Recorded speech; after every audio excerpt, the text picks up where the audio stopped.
tant qu'une femme n'est plus vierge, on ne se met pas à genoux devant elle pour demander sa main. Les hommes, écoutez-moi très bien. Tant que la femme que tu veux épouser là n'est plus vierge, il est interdit de se mettre à genoux devant elle pour demander sa main. Parce que te mettre à genoux devant elle pour demander sa main, c'est te mettre à genoux devant tous les hommes qui l'ont gnoxi, qui l'ont mou. Donc, regarde la joie dans les yeux et demande, veux-tu m'épouser? Si elle veut t'épouser, elle va t'épouser. Si elle ne veut pas t'épouser, c'est pas parce que tu t'es mis à genoux qu'elle va t'épouser. Est-ce que le volume est bon? Voilà, tout est dit, tout est clair. Une femme a parlé et on va applaudir. Merci Tata. Au moins ça vient d'une femme.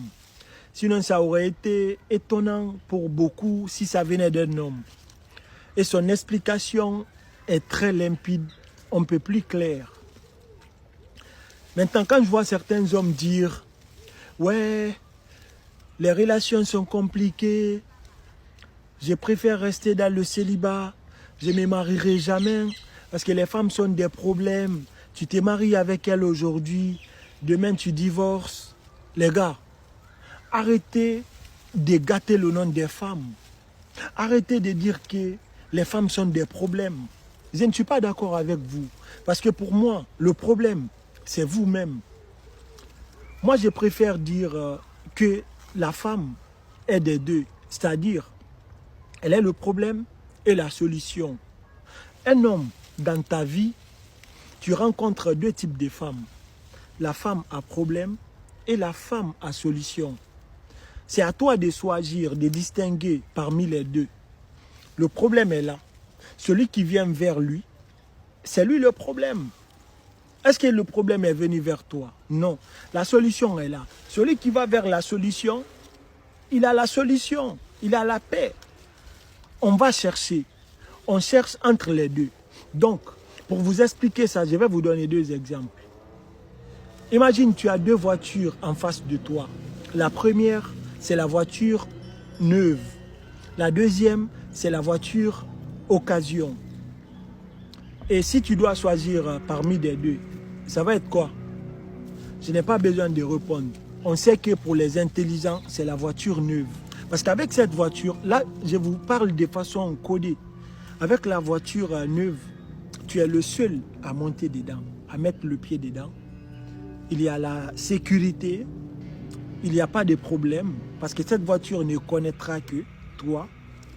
Par contre, si c'est la voiture occasion, tellement qu'elle a connu beaucoup de conducteurs, elle peut te lâcher à tout moment. Elle peut te créer des problèmes à tout moment. Toujours chez les garagistes. Vierges et déviergés. Donc, comprenez ça les gars. Et quand toi, homme là, tu vas vers la voiture occasion et que le problème survient, à qui la responsabilité? C'est qui le réel problème? C'est bien toi. Pendant qu'il y avait la solution ici. Quand je vois certains hommes dire non, au jour d'aujourd'hui, il n'y a plus de voitures neuves. Il n'y en a plus, ça ne se voit pas. Parce que vous êtes tellement bêtes. Vous êtes tellement bornés les gars. Qui vous a dit qu'il n'y en a pas? Moi j'en connais, il y en a plusieurs. Parce que moi je travaille sur moi. Moi j'attire que des bonnes voitures, des voitures neuves. Quand tu travailles sur toi, tu vas attirer des bonnes femmes, les femmes de qualité, des bonnes familles. Oui, les femmes vierges. Mais quand on vous dit de travailler sur vous, il ne s'agit pas de porter des habits. Il s'agit de travailler dans votre tête. C'est ça les gars. Donc, quand vous partez par exemple dans une cérémonie et vous venez avec votre voiture qui est neuve, vous rentrez, il y a des invités, des hommes, des personnalités. On te voit venir avec ta voiture, donc tu es le seul à monter dedans. On va te respecter. Tu vas parler devant tes amis garçons. Ils vont te regarder, ils vont baisser la tête avec respect. Mais par contre, tu viens dans cette cérémonie avec une voiture occasion.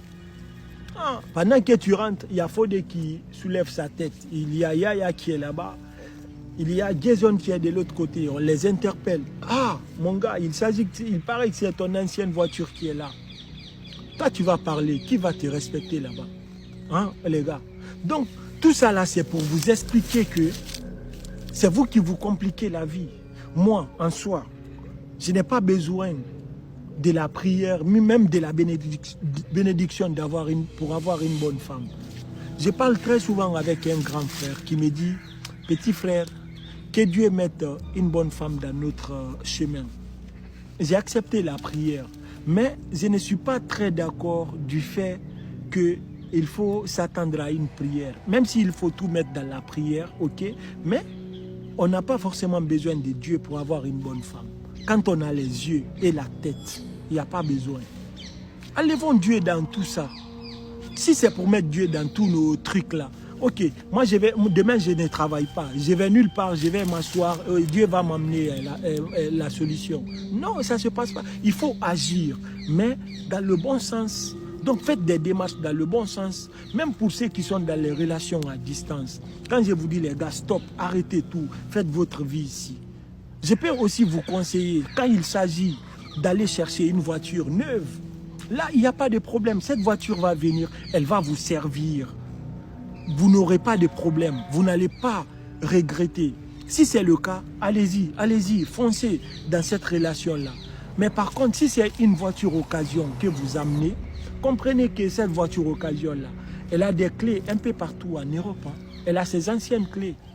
Et ils se parlent, ils se disent, un jour je vais venir, on va se rencontrer. Et quand elles viennent, on sait très bien que les voitures aiment les anciennes clés. Voilà les gars. C'est pourquoi les problèmes surviennent toujours. C'est pourquoi il y a tant de divorces. Oui, regardez les couples où il y a des divorces. Dans la plupart des cas, moi je juge toujours la majorité. Et ne déformez pas mes propos. Dans la plupart des cas, au jour d'aujourd'hui, on va voir que la voiture que l'homme avait prise là, c'était une voiture occasion. C'est ça qui est le problème. Ouais, moi j'ai même vu dans les relations où la femme dit ouais, il était faible, c'est un homme faible, hein, il est faible. Ah ouais, tu es faible parce que tu l'as pris à occasion. Si tu l'avais pris neuve, elle s'adaptera. Il n'y aura pas de problème. Ça, je vous garantis. Donc, soyez vraiment très intelligents. Moi, en tout cas, j'ai compris ça. Je n'ai pas besoin de la prière. Moi, je vais faire exactement comme la dame, elle a dit. Donc, respectez-vous, les gars. Mettez des critères dans vos vies.